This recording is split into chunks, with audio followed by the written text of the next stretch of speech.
Selamat pagi kepada semua pelajar.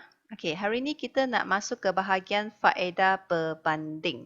Sebelum kita belajar faedah berbanding, kita buat sikit ulang kaji dulu. Apa maksudnya atau masih ingat apa maksudnya faedah mutlak?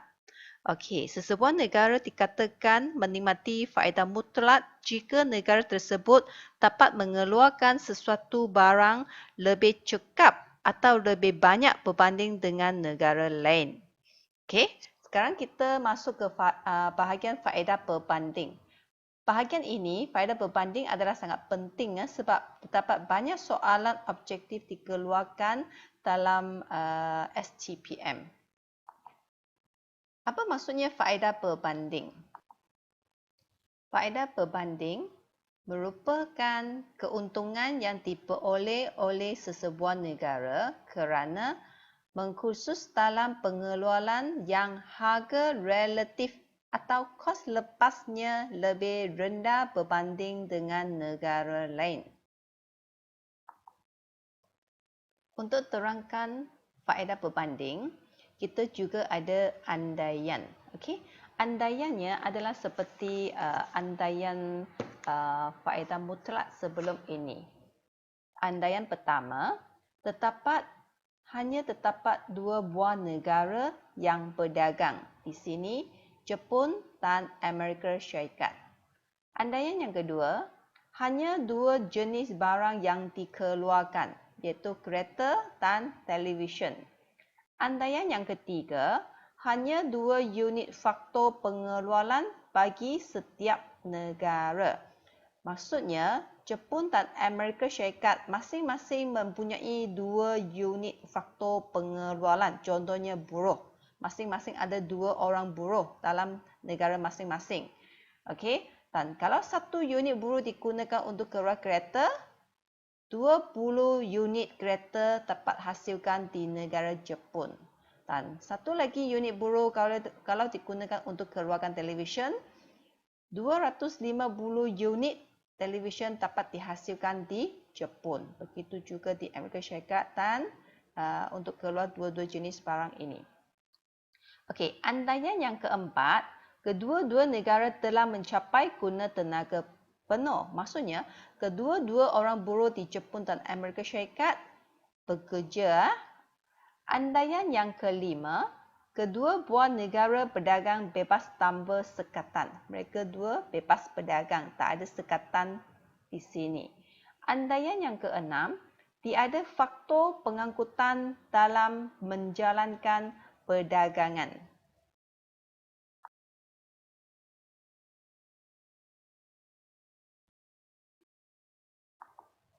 Sekarang cuba lihat jadual ini. Okey, lihat kereta. Okey, sekarang negara manakah yang dapat mengeluarkan kereta lebih banyak? Jawapannya Amerika Syarikat. 40 unit berbanding dengan hanya Jepun 20 unit sahaja. Okey, jadi maksudnya Amerika Syarikat mempunyai faedah mutlak dalam mengeluarkan kereta. Okey, sekarang lihat kolom televisyen. Negara mana yang mengeluarkan lebih banyak televisyen? Jawapannya Amerika Syarikat. 300 unit berbanding dengan Jepun 250 unit sahaja. Jadi di sini Amerika Syarikat pun mempunyai faedah mutlak dalam mengeluarkan televisyen. Jadi kita dapati Amerika Syarikat menikmati faedah mutlak dalam mengeluarkan kedua-dua jenis barang iaitu kereta dan televisyen. Jadi adakah di sini bermaksud Amerika Syarikat khusus dalam kedua-dua jenis barang? Manakala Jepun tak payah keluar apa-apa langsung? Jawapannya adalah tidak. Dalam kes sebegini, di mana salah sebuah negara mempunyai faedah mutlak untuk keluarkan kedua-dua jenis barang. Jadi kita kena gunakan faedah berbanding untuk tentukan negara mana patut khusus dalam keluar jenis barang apa, iaitu berdasarkan harga relatif atau kos lepas untuk kedua-dua barang dalam kedua-dua buah negara.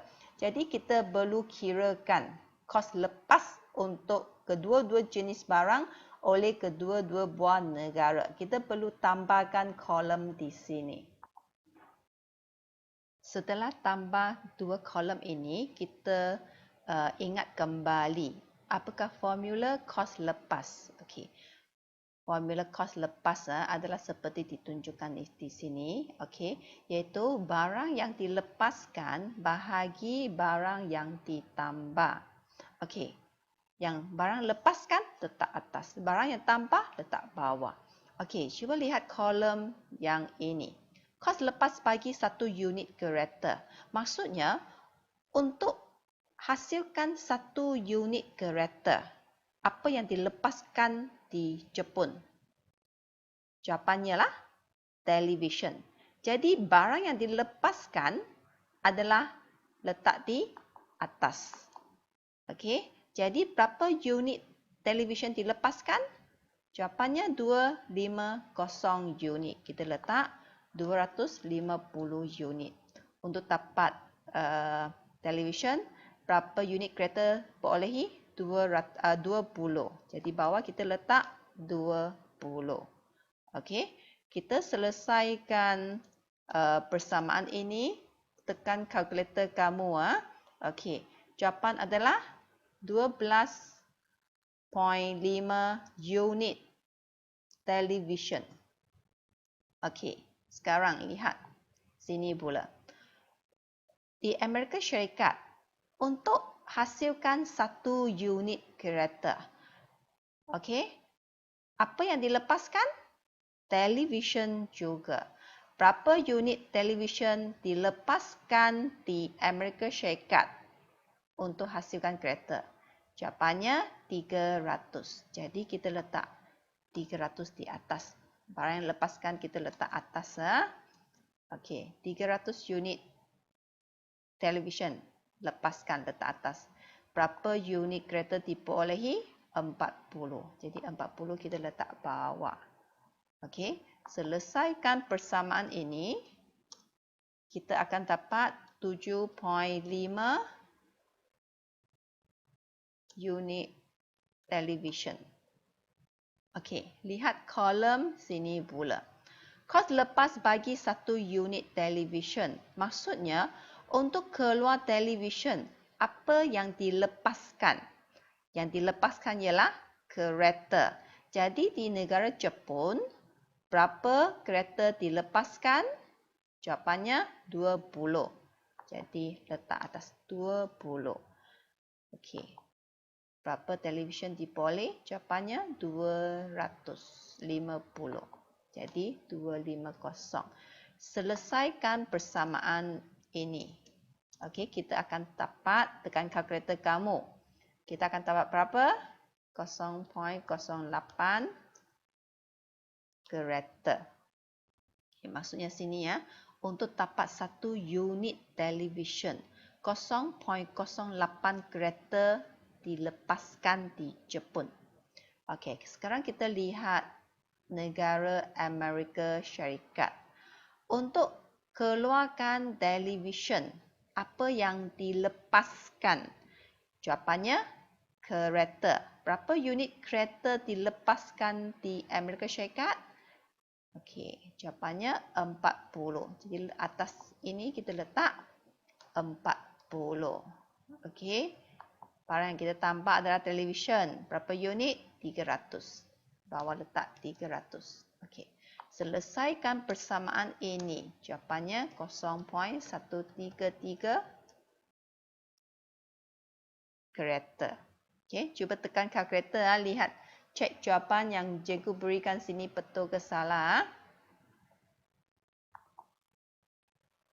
Okey, berdasarkan kos lepas yang kamu kirakan di sini. Okey, sekarang kita cuba lihat kolom ini. Sekarang bandingkan, okey, dan maklumkan, okey, maklumkan pada saya. Okey, saya pun tak dengar, sorry. Okey, sekarang kita cuba lihat. Negara untuk keluar kereta, negara mana mempunyai kos lepasnya lebih rendah? soalan cikgu ialah untuk keluar kereta, untuk keluar satu unit kereta, okey, kos lepas di negara mana lebih rendah?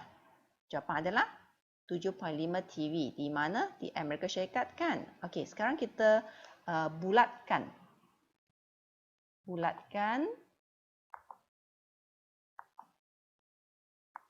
Okey, guna pen kamu bulatkan 7.5 TV. Sebab sini lebih rendah kan? Okey. Bagaimana pula kos lepas untuk keluar satu unit televisyen di negara mana lebih rendah? Jawapan adalah di Jepun kan, sebab 0.08 kereta berbanding dengan Amerika Syarikat 0.13. Jadi ini lebih rendah kan? Jadi kita pun bulatkan ini.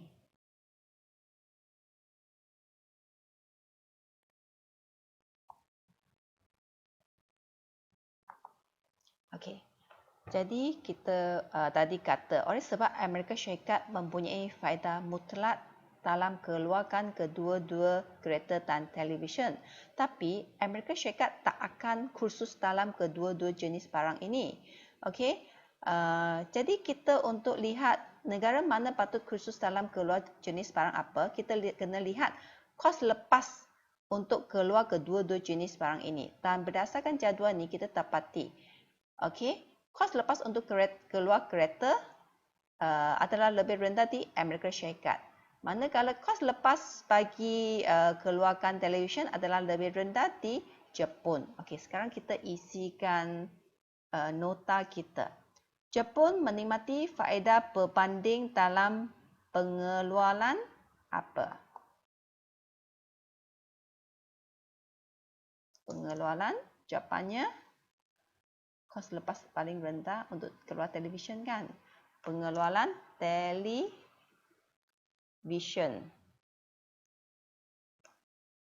Okey, boldkan. Okey, kerana Jepun menanggung kos lepas bagi satu unit televisyen yang lebih rendah berbanding Amerika Syarikat. Ini bermakna televisyen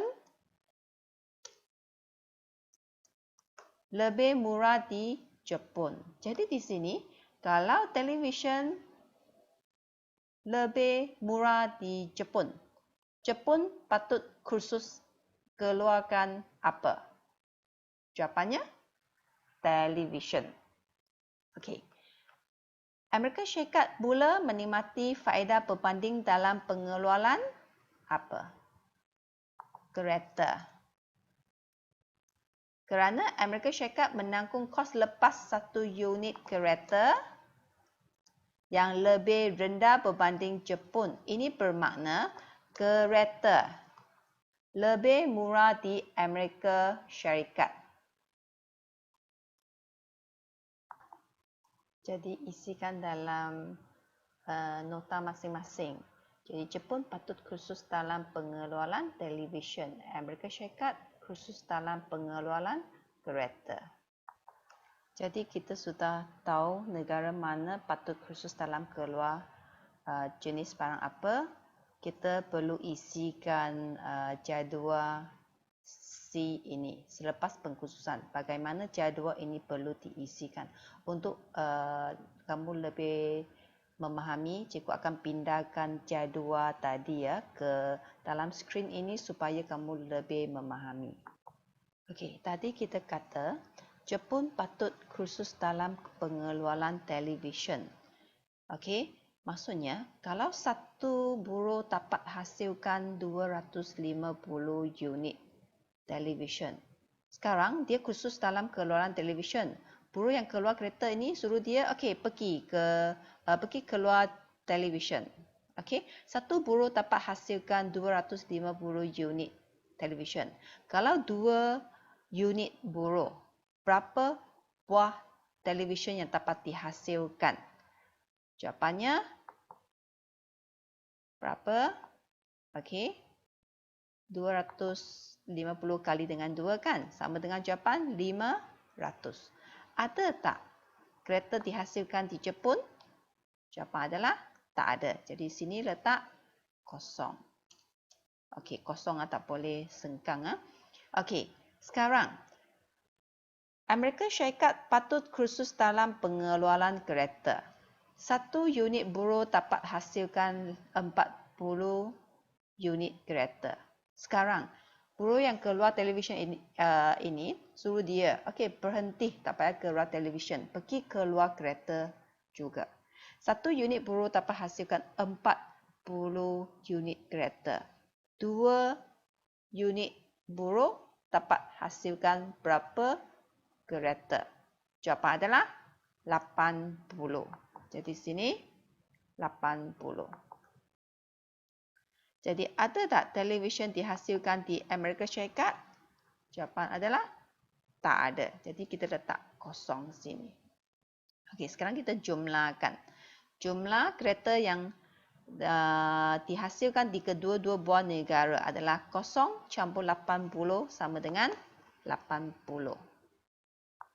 Okey, jumlah televisyen yang dapat dihasilkan di kedua-dua buah negara adalah 500 campur 0 sama dengan 500. Okey, ini adalah untuk belajar. Isikan nota masing-masing yang cikgu kosongkan tu, isikan ini. Setelah menentukan negara mana patut khusus dalam keluar barang apa dan berapa jumlah dikeluarkan oleh negara Jepun dan Amerika Syarikat. Jadi di sini kita perlu tentukan kadar pertukaran. Kadar pertukaran kereta. Okey, dan televisyen antara Jepun dengan Amerika Syarikat boleh ditentukan dengan berdasarkan harga relatif kos lepas bagi kereta dan televisyen. Jadi untuk memudahkan pemahaman belajar, cikgu juga pindahkan jadual A tadi ke bersama dengan bahagian sini sebelum penerangan. Okey, ini jadual yang mula-mula kita wujudkan tadi ya. Okey. Sekarang untuk lihat harga relatif untuk tentukan kadar pertukaran antara dua-dua buah negara, kita kena cari kos lepas dan harga relatif kereta dan televisyen di kedua-dua buah negara. Sama ada kita gunakan kolom ini untuk tentukan kadar pertukaran atau kita boleh guna kolom ini untuk tentukan kadar pertukaran. Oleh sebab di sini kita nampak tak angka di sini adalah yang terlalu kecil. Okey. Dan angka di sebelah sini adalah lebih sesuai ya. Kita ambillah kolom ini untuk tentukan. Jadi berdasarkan jadual di atas, harga relatif antara kereta dan televisyen di negara Jepun. Okey, di negara Jepun. Di negara Jepun sini nampak tak? 1 unit kereta sama dengan 12.5 unit TV. Okey, jadi kita tentukan. Di Jepun, 1 unit kereta sama dengan 12.5 unit TV. Okey, boldkan. Bagaimana pula dengan Amerika Syarikat? Di Amerika Syarikat, 1 unit kereta sama dengan 7.5 TV. 1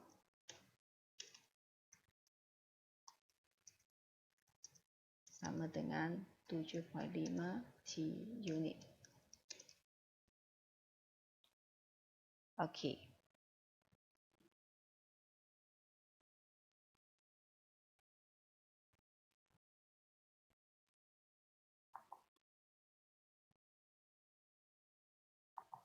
Okey, sekarang kadar pertukaran antara bangsa yang ditetapkan mesti ditetapkan di antara. Okey, seperti apa yang kita belajar sebelum ini. Okey, kadar pertukarannya adalah letak antara 1 unit kereta sama dengan berapa unit TV ditentukan mesti letak antara 7.5 hingga 12.5. Okey, letak antara 1 unit kereta sama dengan 7.5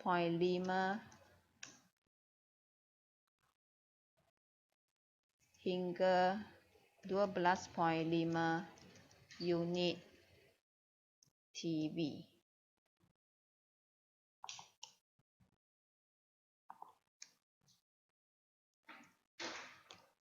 Okey. Besarkan dulu. Okey. Jelas sini. Jadi satu unit kereta Amerika Syarikat sama dengan 7.5 unit TV. Jepun satu unit kereta sama dengan 12.5 unit TV. Jadi kadar pertukaran mesti letak di antara 7.5 hingga 12.5 unit TV. Tak boleh kurang daripada 7.5 dan tak boleh melebihi 12.5. Sebab kalau angka yang kita tentukan nanti kurang daripada 7.5 atau lebih daripada 12.5, dia hanya akan menguntungkan salah sebuah negara dan akan merugikan negara satu lagi. Okey, jadi mesti letak antara 7.5 hingga 12.5. Okey, kamu boleh letak. Okey, berapa di sini? You boleh letak satu unit kereta sama dengan 8 unit TV, 9 unit TV, 10 unit TV, 11 unit TV. Ataupun you kata, cikgu saya nak letak 9.5 unit TV, boleh tak? Jawapannya, boleh, tak ada masalah. Masalahnya ialah nanti kiraan you ada perpuluhan sahaja. Okey, jadi kita cuba gunakan nombor bulat. Okey, nombor bulat untuk kiraan kita. Okey, jadi di sini andaikan kedua-dua negara bersetuju pada kadar pertukaran. Satu unit kereta bersama dengan berapa? Ini figure boleh kamu tentukan asalkan letak antara 7.5 hingga 12.5. Jadi di sini untuk memudahkan kiraan, cikgu letak 10 unit TV. Okay. Setelah menentukan kadar pertukaran, jadi kita nak lihat keuntungan selepas perdagangan antara dua-dua buah negara. Untuk kamu lebih memahami, cikgu akan pindahkan jadual dua selepas pengkhususan tadi ke dalam skrin ini untuk penerangan yang lebih lanjut. Okay, untuk terangkan jadual ini, cikgu pindahkan jadual selepas pengkhususan ke sini ya. Okey. Jadi di sini cuba lihat. Setelah kita tentukan kadar pertukaran, sekarang kita nak tukar barang antara dua buah negara. Okey, andaikan Amerika Syarikat mengeksport sebanyak 30 unit kereta ke Jepun. Okey. Dan menggunakan baki. Okey, lihat sini ya. Amerika Syarikat khusus dalam keluar kereta. Jadi, dia setuju ekspor 30 unit kereta ke Jepun. Jadi, dalam jadual ni, okey, berapa kereta ke Jepun? 30. Jadi, sendiri keluar 80. Sudah ekspor 30 unit ke Jepun. Sendiri tinggal berapa unit kereta? Jawapan adalah 50, iaitu 80 tolak 30 tinggal 50. Okey, jadi kita sini isikan 50. Okey.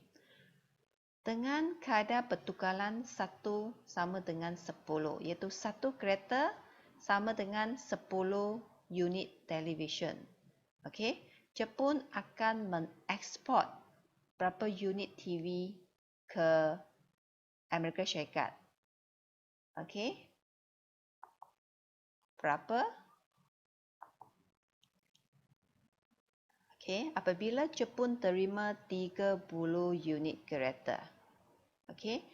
Mengikut kadar pertukaran satu unit kereta sama dengan 10 unit TV.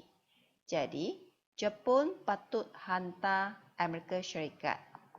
Berapa? Dia patut hantar 30 unit kereta kali dengan 10 unit. Kalau ikut kadar pertukaran sama dengan 300 unit TV. Maksudnya Jepun bila terima 30 unit kereta, dia patut hantar Amerika Syarikat 300 unit televisyen sebab ikut kadar pertukaran ini. Jadi Jepun sendiri khusus dalam keluar TV 500 unit dihasilkan. Setelah hantar 300 unit TV kepada Amerika Syarikat, sendiri tinggal lagi berapa unit TV? Jawapannya 500 tolak 300. Tinggal berapa? 200. Okey. Jadi ini kita boleh padamkan setelah kita faham. Okey. Jadi kita isikan sini berapa? 300. Sini kita isikan 200. Okey. Dan jumlah kereta di Jepun Amerika Syarikat masih kekal kan? 30 campur 50 masih 80. Okey. Dan jumlah televisyen di dua-dua buah negara okey, masih sama 500. Untuk melihat keuntungan yang diperolehi oleh dua-dua buah negara selepas perdagangan antarabangsa. Okey, cikgu akan pindahkan jadual A sebelum pengkhususan ini ke dalam skrin ini untuk buat perbandingan. Okey, sekarang kita bandingkan Jepun dulu. Okey, cuba lihat. Bilangan kereta di Jepun selepas perdagangan adalah 30 unit. Berbanding dengan 20 unit sahaja sebelum perdagangan. Okey, jadi Jepun mendapat tambahan 10 unit kereta iaitu daripada 20 unit kepada 30 unit. Okey, kita nampak televisyen di Jepun. Dia berkurang kan?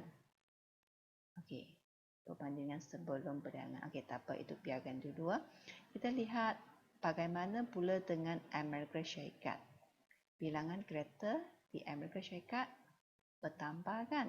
50. Sebelum perdagangan 40 sahaja. Bagaimana pula dengan televisyen? Bilangan televisyen kekal. Okey, jadi maksudnya kereta tambah di Amerika Syarikat tapi televisyennya kekal.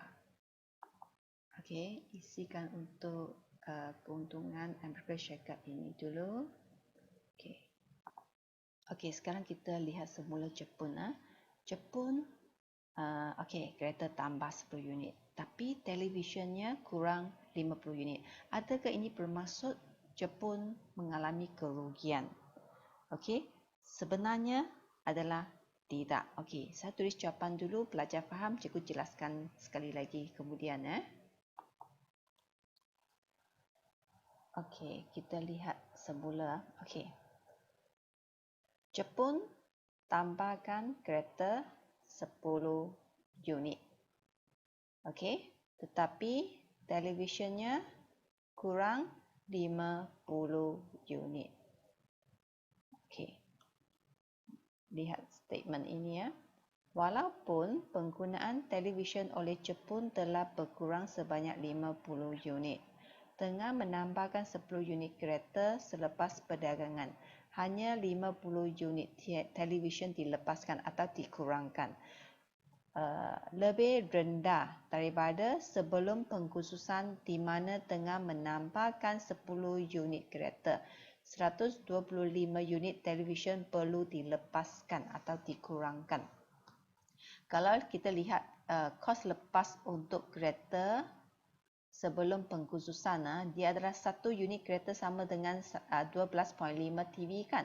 Maksudnya untuk tambahkan 1 unit kereta sebelum pengkhususan, Jepun harus kurangkan 12.5 unit TV. Kalau tambah kereta 10 unit, maksudnya lepaskan 125 unit television. Tetapi selepas perdagangan kita nampak tadi, okey, unit television yang dilepaskan sudah kurang sebab tanpa 10 unit ini dia cuma kurang 50 unit television sahaja. Okey, jadi walaupun televisionnya kurang tapi masih kekurangan itu adalah kurang berbanding sebelum pengkhususan diadakan. Okey, lepas ni belajar perlu siapkan latihan soalan objektif muka surat 2 hingga muka surat 6. Okey, semua objektif dari tahun 2013 hingga 2019 ulangan wajib dijawab. Soalan-soalan yang sebelum tahun 2013, okey, itu adalah pilihan. Okey, kebanyakan soalan yang kamu lihat nanti ya, okey, semua soalan yang kecuali soalan graf, yang ada graf sahaja kamu tak boleh jawab sebab cikgu belum ajar. Okey, soalan kecuali graf, soalan semua itu perlu dijawab. Okey, kalau kamu lihat soalan tahun lepas, kebanyakan soalan ada jadual. Okey, dan bila kamu lihat jadual, didapati, nampak tak? Okey, negara M dan N keluar dua jenis keluaran. Okey, dan didapati negara M, okey, menikmati faedah mutlak untuk keluar kedua-dua jenis barang. Kalau dalam keadaan begini, okey, maksudnya you perlu guna faedah berbanding untuk cari negara mana patut khusus dalam keluaran apa. Jadi dalam sini semua jadual kamu kena tambahkan kolom. Kolom bagaimana? Okey, tambahlah kolom seperti dua kolom ni. Okey, tambahan kolom ini dan tambahan kolom ini. Kos lepas bagi keluaran 1 unit makanan. Kos lepas bagi keluar 1 unit pakaian. Okey, jadi di sini gunalah formula kos lepas yang diberikan, iaitu barang yang dilepaskan bahagi dengan barang yang ditambah. Jadi cari mana satu kos lepas adalah paling rendah, kemudian bulatkan. Okey, daripada bulatkan itu maksudnya negara itu patut khusus dalam keluaran jenis barangan apa. Okey, rujuk balik nota. Okey, kalau boleh jawab soalan-soalan 2013 hingga 2019 dulu. Okey, sebelum kamu jawab soalan-soalan depan. Sebab soalan depan adalah agak susah. Kalau ada apa-apa masalah dalam semasa menjawab latihan, boleh PM cikgu, saya akan cuba jawabkan. Okey.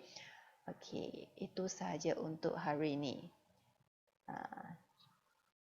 Duduk diam-diam di rumah, siapkan siapkan kerja ekonomi anda. Okey, terima kasih.